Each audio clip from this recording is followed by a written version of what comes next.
Hey everybody, it's Mr. Brad. Hope you're doing well. It's so good to see you this afternoon on our Zoom meeting.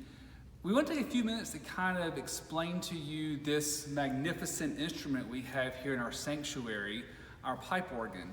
A lot of you actually probably were not even born yet whenever the organ was put in. However, we're very lucky and very blessed to have this instrument in our church. What is so interesting about this instrument is that even though I use keys to make the sounds, this is actually considered a wind instrument, and that is because we have actual wind that rushes through pipes to make the sound. So those of you who have been in music class may have heard of woodwinds and strings and flutes and percussion and things like that, different parts of the orchestra and different instruments in the orchestra. This organ here can replicate a lot of those sounds, and just like you blow into a flute or a clarinet to make a sound, you also blow air through pipes in the organ to make it sound.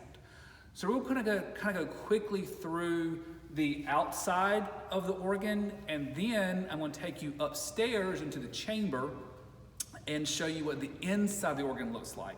Now, most of you probably usually see me wearing these shoes right here when I'm playing. These are my organ shoes, and they're designed to help me be able to press the pedals with my heel and my toe. However, because I'm going to be climbing up into the organ, I have on my regular shoes today because the organ shoes are very slippery on the bottom. I don't want to fall. So this is what we call the console of the organ. And the console was made up of the keyboards and these wonderful little knobs here that we call stops that makes the different kinds of sounds. On our instrument, we have 2 keyboards or manuals and a pedal board. And depending on what I pull, different things happen. If I pull this right here,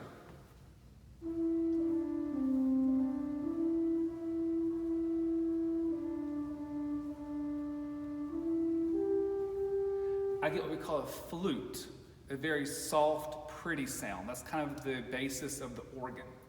If I pull a sound like this,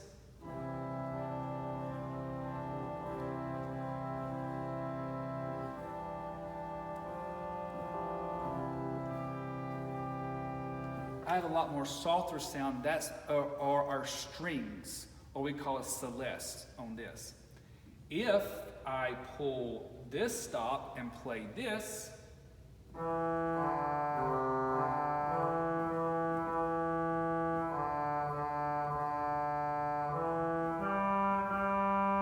that is a reed instrument. This is actually a 16-foot pipe. So the lowest note of this sound,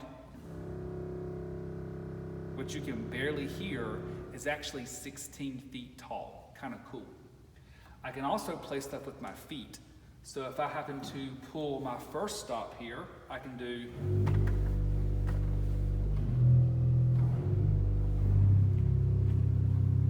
Or I can also have a big reed down here.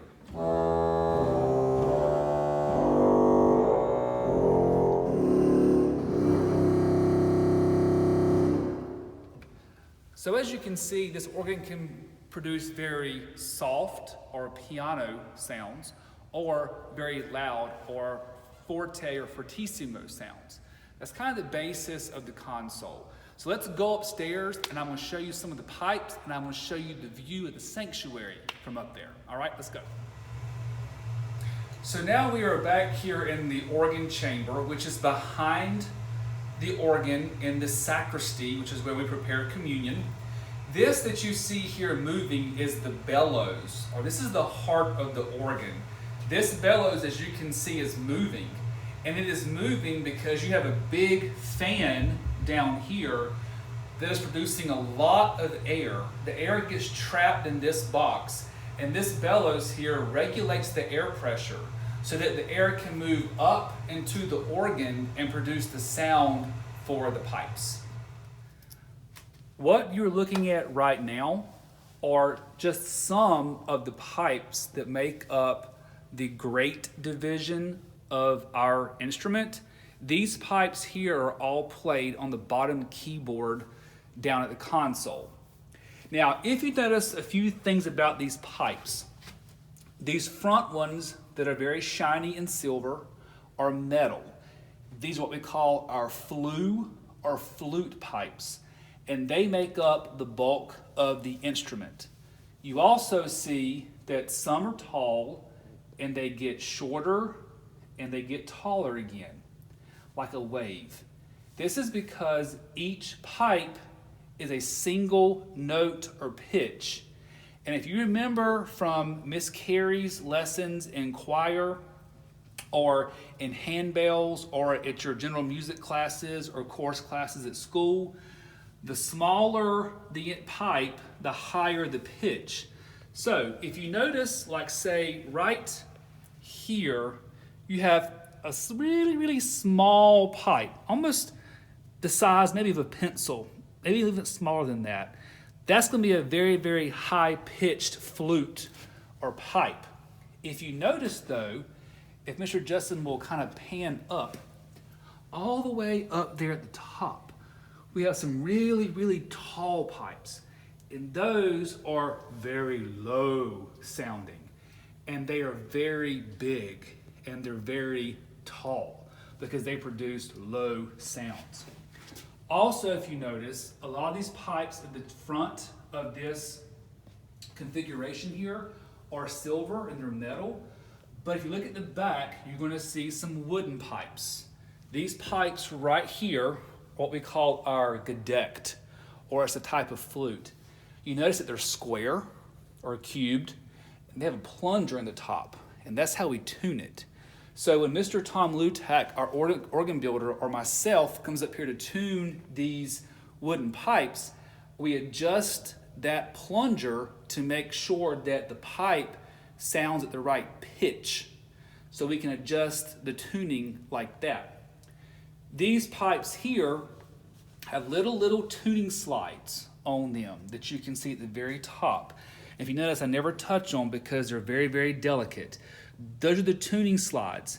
And just like a trombone that you can slide up or down to make different types of pitches, we can tune these pipes with the little, what we call tuning collars that allow us to raise or lower the pitch to get it in tune. If you notice, there's little holes.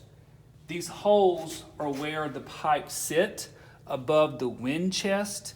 The wind is rushing in down here. When I press a key, wind rushes up through the pipe and makes it sound. So that's how we get the organ to sound. Now, if you also notice, if Mr. Justin can kind of pan upward, you'll notice that above us, there are also quite a bit of pipes. That's because this organ is 2 stories tall. That is some more of the reed pipes for the grate or the bottom keyboard. And then beyond that, which are kind of hard to see on this video, is the swell chamber or swell box. That is where all the pipes for the top keyboard are located. And they're actually inside a box. And that box has shades that I can open or close with a pedal on the console so we can get a contrast in dynamics. And if you remember, dynamics is how soft or loud something is. Now, if you look out at the next shot Mr. Justin's going to give to you, you can see what the actual sanctuary looks like from behind the pipes on the front or facade of the organ. So if you're back here in the organ chamber on Sunday morning, that is the view that you will get. So you'll be behind the front pipes or the facade of the instrument. One thing I want to note before I leave you is this. Though this organ is very big and it seems very mighty, though it is, it's also very delicate. We never come up to the chamber because you can mess up a lot of stuff really easily. These pipes are very, very thin metal and very delicate. Also remember, you never want to come into the sanctuary and play with the organ unless I am here, because you can mess things up and it will cost a lot to get it repaired, and also it will limit what I can do on Sunday morning for worship. So that is the basis of the organ. Down below us, we have the console with the pedals and the two manuals or keyboards and the draw knobs. And up here we have all the pipes, or the heart of the organ. And this is how we make it sound every Sunday.